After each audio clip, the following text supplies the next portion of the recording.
for 9 months, 16 months, 19 months without getting paid. But you see how much the farmers are taking from victims. My thing is, government should, I think all the stakeholders in this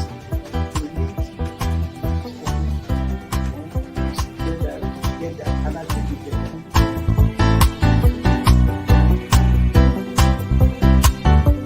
The 3% for the oil producing community is too low. But the support that is needed, and once you get the support, your airline will blossom. This is Nigeria.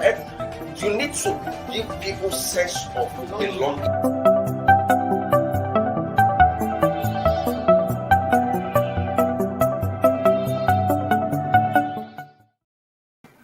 Good morning. Welcome to Inside Nigeria. We apologize for bringing this program slightly behind schedule. It was due to some circumstances beyond our control.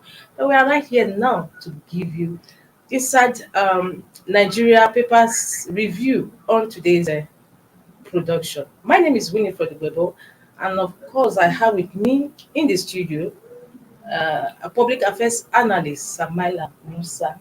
Yeah, good morning. Thank you for having me. You're welcome. Yes. Fortunately, we don't have Bode Badebo in our podcast studio today. He's also unavoidably absent. Well, without wasting much time, let's move to the menu for papers review, and we are starting off with our staple, nation's most influential newspaper, Leadership. On leadership today, it says COVID-19. 10 months after, federal government yet to release 10 billion naira for vaccine production. COVID-19, 10 months after, federal government yet to release 10 billion naira for vaccine production. Government paying lip service to local vaccine production. Health Ministry keeps mum.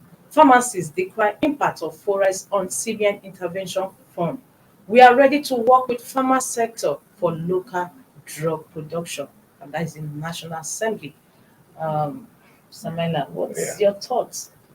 Okay, well, first and foremost, you see, it's one of the Nigeria's culture, and not just its government.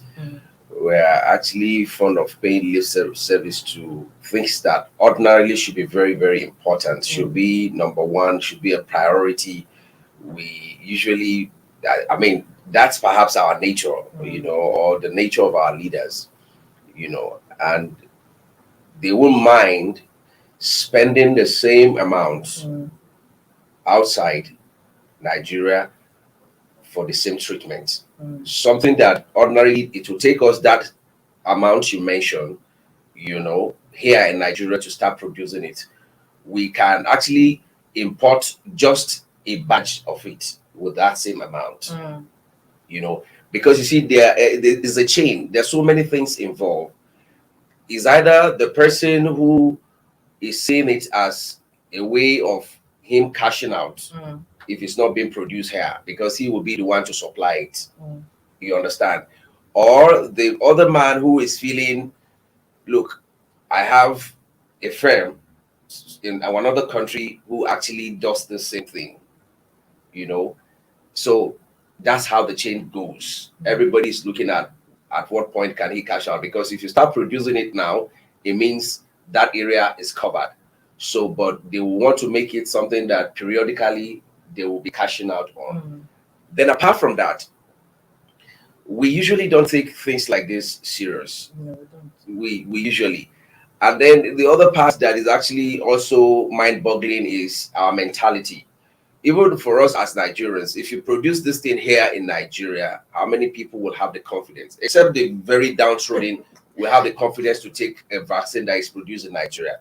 You understand? Because quite a lot of people will feel the one that even Panadol, you understand, you have so much, once you see adulterated one, you know it's made in Nigeria. 51 away. What you're saying is that many Nigerians have capacity where it's made in Nigerian products. Yeah, you see, the problem is actually is a mentality issue. You understand? A doctor once shared with me that, look, he was a medical consultant to the Northern Governors Forum, and over time he's tried to sold an idea to them. They were not buying into it. He had to then go back to America, pick two doctors who are white, who are on his payroll in his clinic in Atlanta, brought them in to come make the same presentation, and they were all running after them. And these are guys who he said, look, I employ them. They are on my payroll. They don't even have my qualification even in America. You understand? So it's our mentality. So many people, in fact, even the people in government would not patronize this lady Nigerian one. You see, so really, it's a whole lot of problems that we're having, So this will remain with us for a very long time, actually. Okay, there's another writer say pharmacists decry impact of forest on CBN intervention fund. Actually, the CBN had given the pharmacy 100 billion naira for intervention, but unfortunately, the pharmacists say they cannot access it due to forest. Well, one of the problems that I foresee there is well, a lot of times policies are passed in this country. They are all on mere paper. It's not visible anywhere. Yes. It's not something you can lay your hands on. So many times funds are being released, funds are being approved. 1 year plus after that statement, the beneficiaries can still not access it. You see, the idea of accessing something, I mean, when you say you intervene, it should be immediate. If the intervention is immediate, if the reason why you're making this approval is for immediate use, they should be able to immediately access this funds. This fund, yes. Whatever bureaucratic bottlenecks around it should be taken care of, so that the purpose will not be defeated in the long run. Of what purpose is it if you approve this kind of funds, and 3 years down the line is when this money can be accessed, when the purpose has already been defeated. So it doesn't make any sense. And that's why you see a lot of time this kind of monies will go into private pockets, because the reason why it was approved in the first place was not taken to. So really, that's a major problem, So we're going to, we've been having this kind of issues over time, and I'm sure, except, the government or the people who are responsible to take proactive measures on this are doing something, that actually will show, or that shows seriousness to say, okay, once this monies are approved, because you ought to have looked into all the loopholes before even the approval. And I'm sure while studying the documents, while studying how much is supposed to be released and all of that, all these things need to be looked into holistically before the approval is being given, so that once that is being given, people are moving to work. Okay. Yeah, thank you so much for that. Without wasting much time, we move over to sister publication, National Economy. And on National Economy today, it says China Israel utilization of diaspora remittances hold lessons for Nigeria. China Israel utilization of diaspora remittances hold lessons for Nigeria. That's today on National Economy, Leadership's sister publication. Yeah, well, I think it's a big lesson for us here in Nigeria, or in Africa even at large. You wonder, because when they announce in billions of dollars that diaspora remittances is up to this tune, you're wondering who are actually taking care of this money, where is this money going to. There was a time Nigerians in diaspora held a meeting here in Transcorp Hilton. It wasn't really, it was more of like a convention kind sort of, and when I started hearing about some of their activities, it was something strange to me, because we don't even get to hear about these things except you attend meetings like that. It is as if they don't even have any impact, really, and yet these remittances are in billions of dollars. So I hope that our own people here will be able to take a cue from China and Israel on how they are actually utilizing their diaspora remittances to better the lots of their country, the lots of their citizenry. That will go a very long way. And Nigerians, Nigeria is blessed with so many talented people outside the shores of this country. The number of Nigerians in diaspora can actually form another country on its own. You know, sometimes you hear of the number of Nigerians in one particular, just a state in America, and you feel, wow, are you serious? Especially when you talk about our professionals who, the idea of this brain drain has actually taken them out of this country. It's actually mind-boggling. We have in their large numbers. Is it the medical doctors you want to talk about, or the ICT professionals? They are all over the world. As a matter of fact, some studies shows that the most intelligent Africans are actually Nigerians. The people who are more educated than any other tribe in America, in that report says that out of every 10 black person from Africa, minimum of about 7, 8 of them are Nigerians. So that's to tell you. So Nigeria, we have quite a lot to learn from this, utilization of this diaspora remittances if we are serious. All right, thank you so much. Next on our menu is the Sun newspaper. On Sun newspaper today it says, police arrest, release Plateau speaker, 11 others. Police arrest, release Plateau speaker and 11 others. Intervene, save democracy, and battled legislators beg President Muhammadu Buhari while residents protest.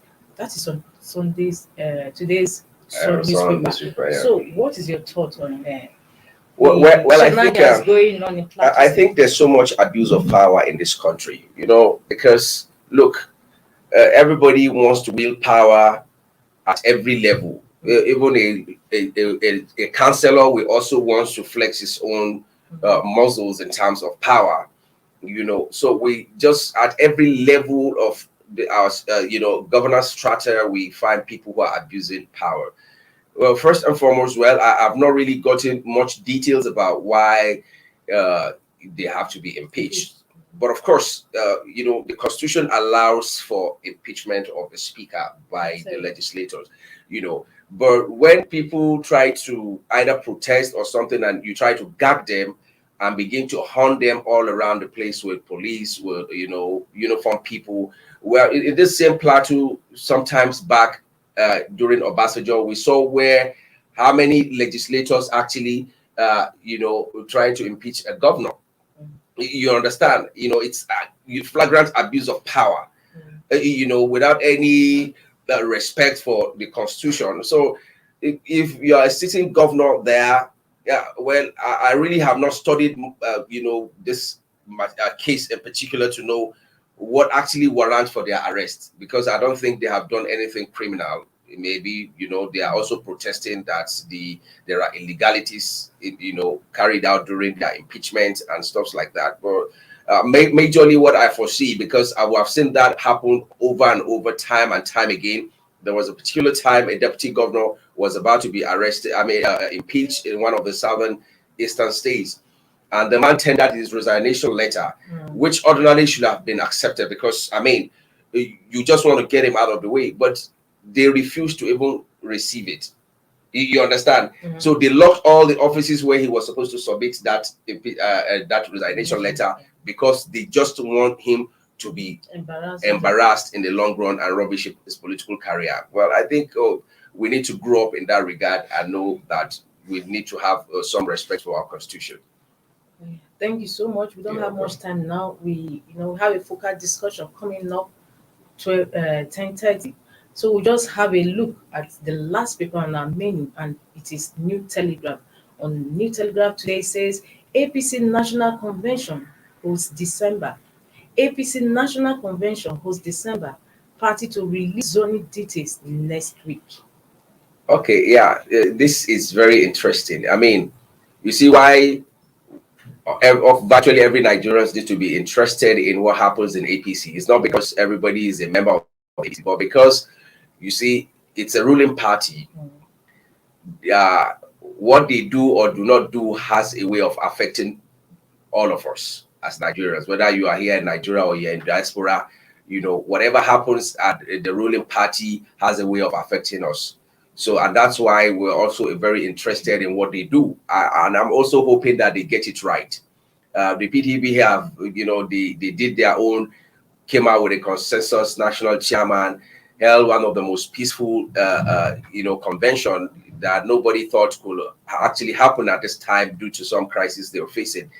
I hope and I'm praying that APC will also be able to trail, to actually follow this trail, because what we foresee in APC, the party is actually sitting on a time bomb.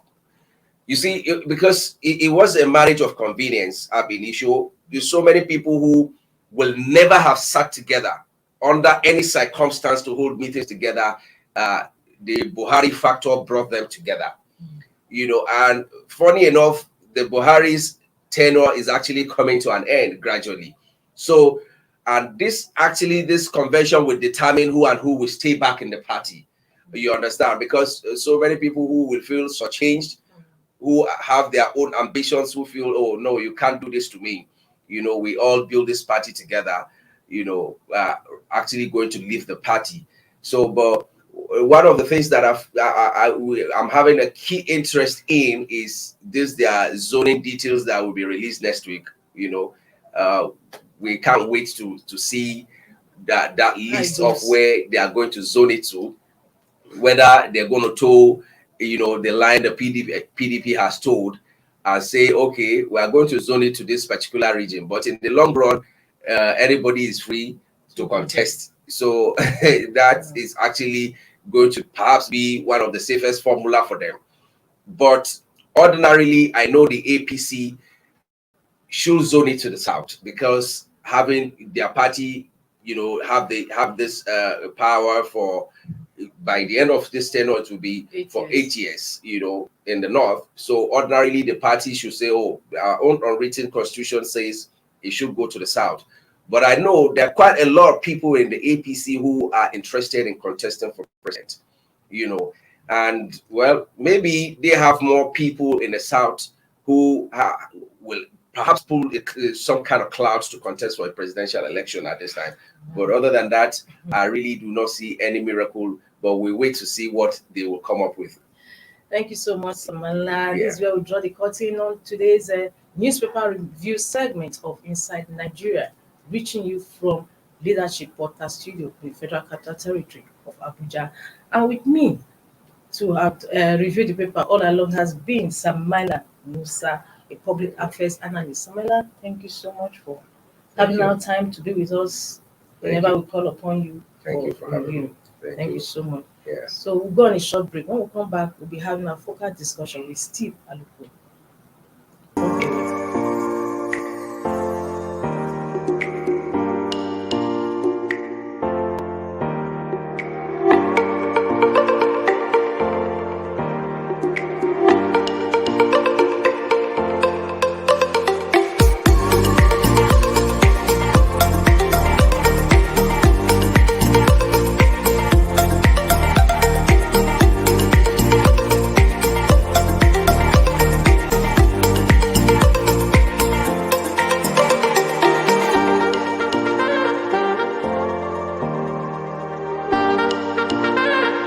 For sponsorship and advert placements, please contact 080-3688-6158. Last Word Leadership Podcast Studio. You have the last word.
inside Nigeria, keeping you informed on what matters.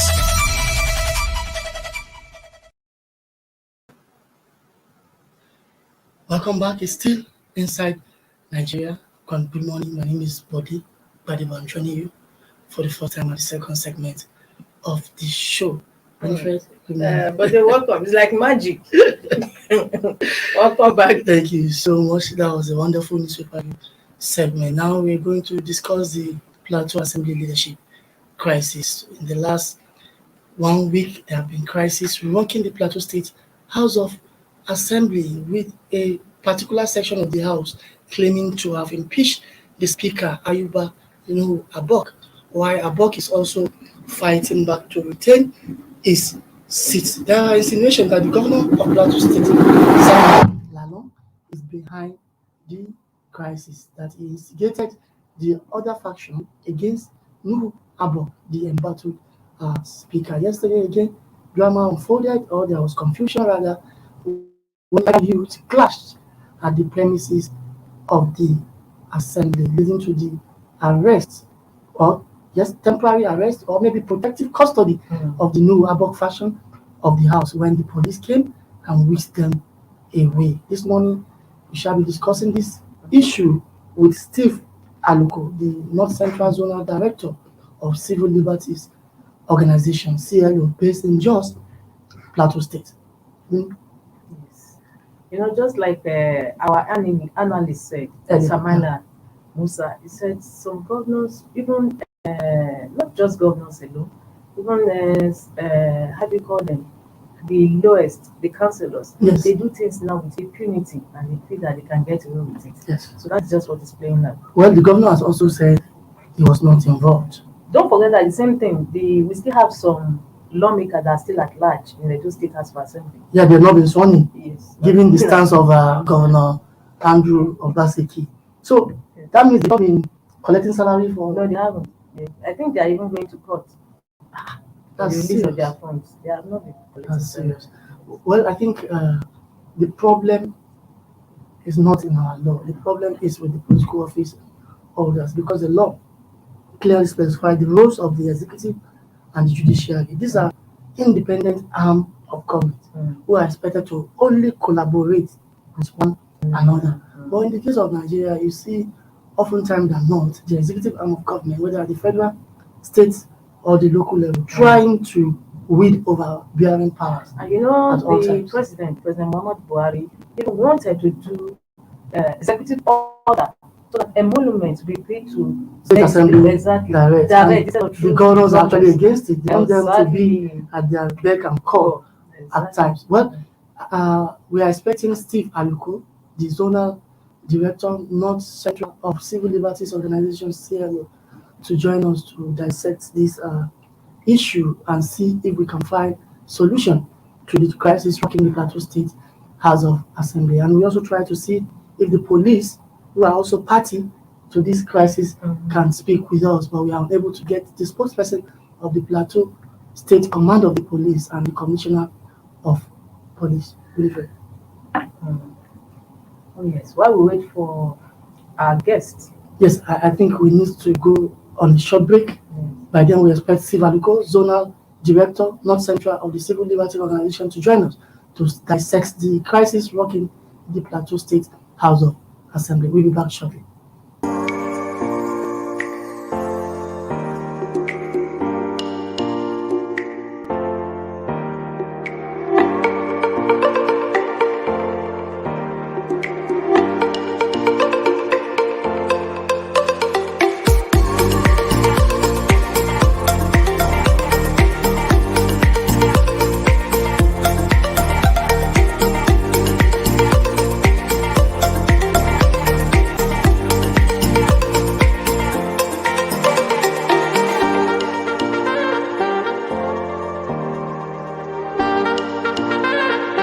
For sponsorship and advert placements, please contact 080-3688-6158. Last Word Leadership Podcast Studio. You have the last word.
inside Nigeria, keeping you informed on what matters.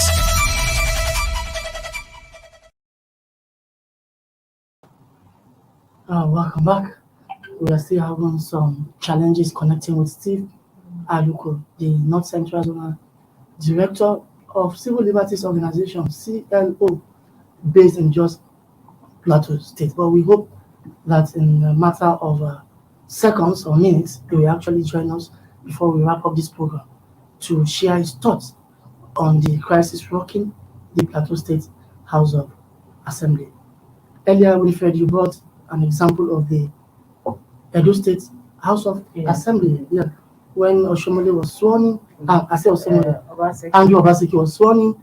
Some State House of Assembly believed to be loyal to former governor of the state, Adams Oshomole, were prevented from gaining access to the house. They were not sworn in because the other party loyal to Obaseki actually went to the house to do inauguration at an early hour, outside the working hours, and the other people are not aware. We are being joined by Steve Aluko. Steve Aluko is the North Central Director of Civil Liberties Organization based in Jos Plateau State. Good morning, Mr. Steve. Good morning. Is he hearing us? The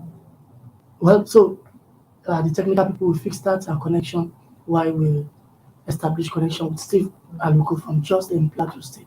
So they went at an early hour to inaugurate themselves, thereby leaving behind the other lawmakers believed to be loyal to Adams Oshomole. And like you just reminded us, as we speak, those lawmakers are unable to enjoy their membership of the Edo State House of Assembly. So even though when the governor came on board, they tried to apologize, the governor said, no, this is not me. Yes, by and large, it means governors in Nigeria still have undue advantages or influences on the state House of Assembly, which is supposed to be an independent arm of government at the state level. Okay. Good morning, Mr. Steve. Can you hear us? Can you hear us? Say you can hear us. Hello? But we can't hear you. Okay, good morning. What? Good morning. We can hear you now. Good morning. Good morning. Thank you. How is Jos Plateau State this morning? Well, we thank God we are fine. Good. All right, Mr. Steve, because of want of time, let's go straight to business. You are aware of the development at the Plateau State House of Assembly in the last 1 week. So, can you tell us your overview assessment of the whole crisis? It seems we have lost Steve. We have lost Steve Aluko, North Central Zonal Director of Civil Liberties Organization based in Jos Plateau State. I don't know if our network will actually allow us to hear out Aluko, who is a stakeholder in Plateau on the crisis working in the Plateau State House of Assembly. So as we speak, those members of the Edo State House of Assembly are able to enjoy their membership of the House. I think they were elected by people. It means those people who elected them have been denied their right of fair representation. Yes. And I don't know why we have these crises all the time. Okay, welcome back, Mr. Steve. Can you hear us? Yes, I can hear you loud and clear. Good. Now you are aware of developments. Yes, you are aware of developments at the Plateau State House of Assembly in the last 1 week. Can you tell us what you understand about the crisis rocking the Assembly? Well, first and foremost, the fact that either we like it or not, the independence of the Plateau State House of Assembly is very, very important. And what we're seeing as crisis of leadership, there is of the independence of the House. But let me say this clearly, that the process itself is default. The process itself cannot be said to be transparent. The process itself cannot be said to be accountable. And the largest say of it is that it's the people of Plateau that will bear the brunt, because the governor just submitted the budget for 2022 and they ran themselves into this crisis. All said and done, it's a fight against rule of law. It's a fight against the tenets of democracy. It's a fight against the interests of the people of the Plateau. And I think the very best anybody can do as people on the Plateau today is to make sure that we have a united front, so that not only is the project going to be considered, a lot of other issues of governance need to be addressed critically so that the people of Plateau can enjoy the dividends of democracy and move on and prepare for the coming election. So whatever happens at the state assembly is condemnable, it's not acceptable. In fact, it put the state in a bad light among civil states, and it also put the country as a whole in the bad side of democracy. And I think this is not the democracy we all fought and anticipated and stand for. So it's not the best to create wrong image for people on the plateau that are peaceful, that are loving. So the earlier this problem is resolved, the better. And we've also have cause as civil society to call on the governor. Yes, he has come out to say it's not part of it, but we are saying as the leader of APC and as the chairman of the Northern Governors Forum, the only way he can vindicate himself or clear himself is to act the act of statesmanship and make sure that the state assembly come together and act as one. If anybody feels he has any case against the speaker, I think the rules of the house is accommodating enough to resolve the crisis rather than plunging the state to another round of crisis. And I think we must say this, that most of the violence conflict we've had on the plateau, a good number of them has started from the state assembly inability to function as one or to play their oversight function. And I think this we must be guided. We are coming from the history, the rich history of the civil society on the plateau, where we even challenged the former president Olusegun Obasanjo when he declared the state of emergency and abdicated an elected governor out of office. All right, Mr. Aluko, are you with us? Okay.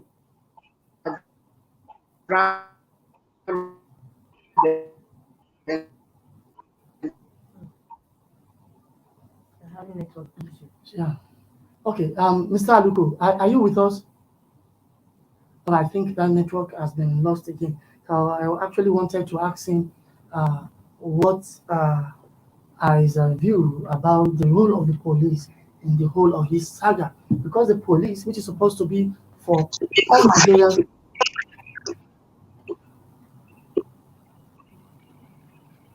All right, Mr. Aluko. I'm with you. I need you to conclude your thoughts.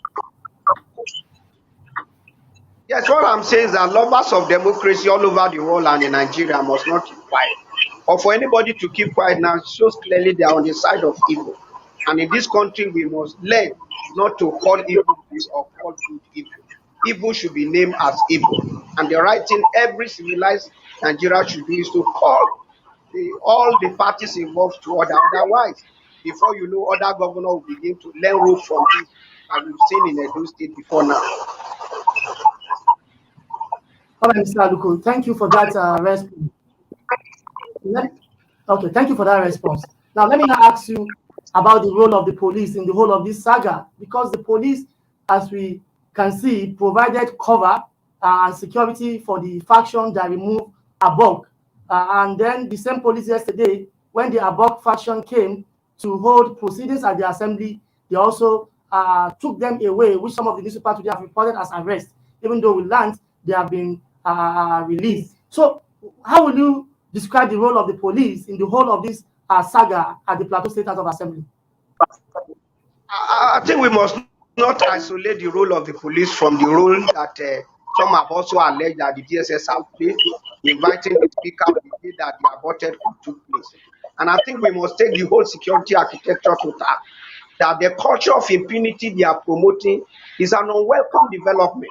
And we must learn from other countries that institution of security is meant to strengthen the democratic norms and practice.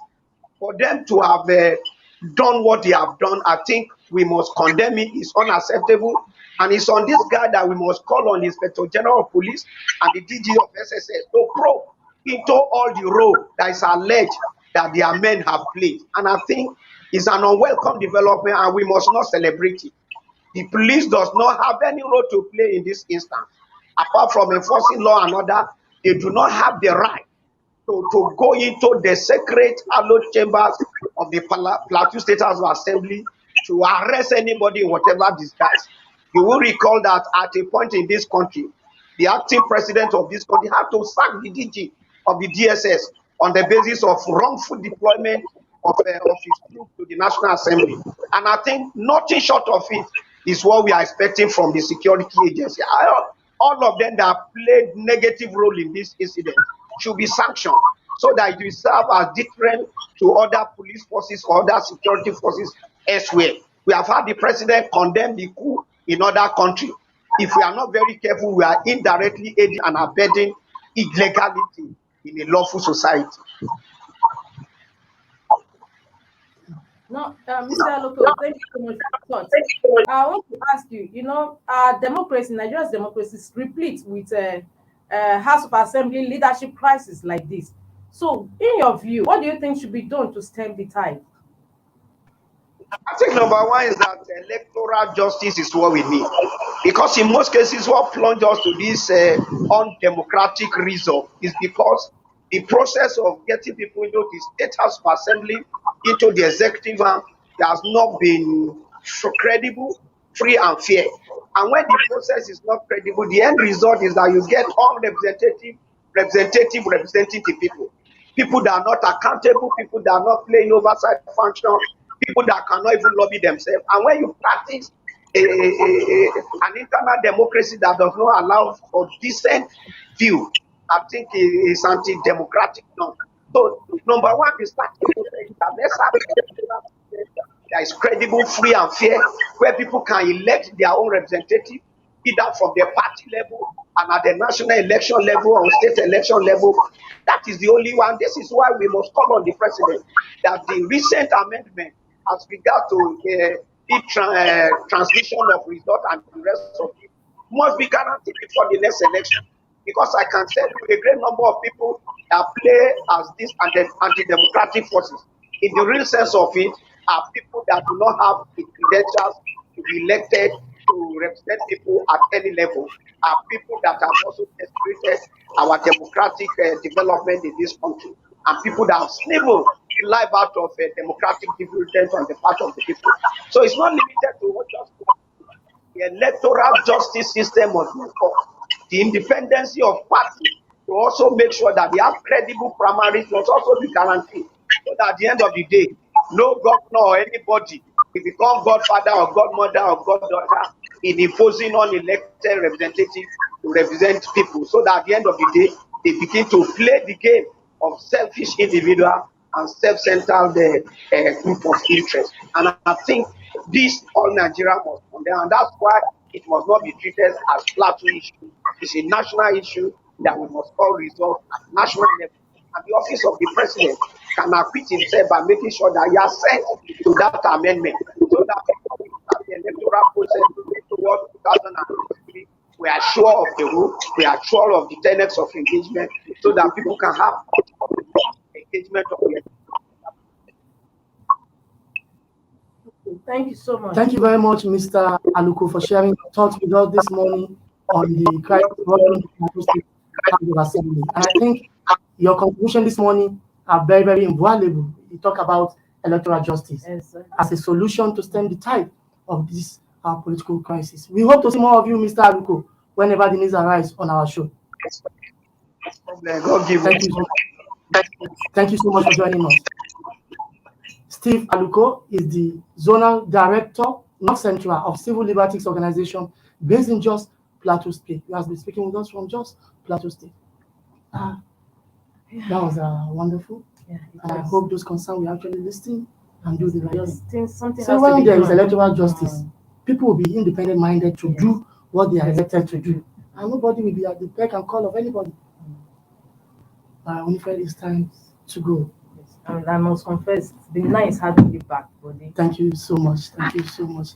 Viewers, thank you for being with us from the hour of 10 to this moment. Make a date with us tomorrow, Wednesday, for the midweek edition of Inside Nigeria. And before then, it's bye from here. Bye-bye. Thank you for watching. For sponsorship and advert placements, please contact 080-3688-6158. Last Word Leadership Podcast Studio. You have the last word.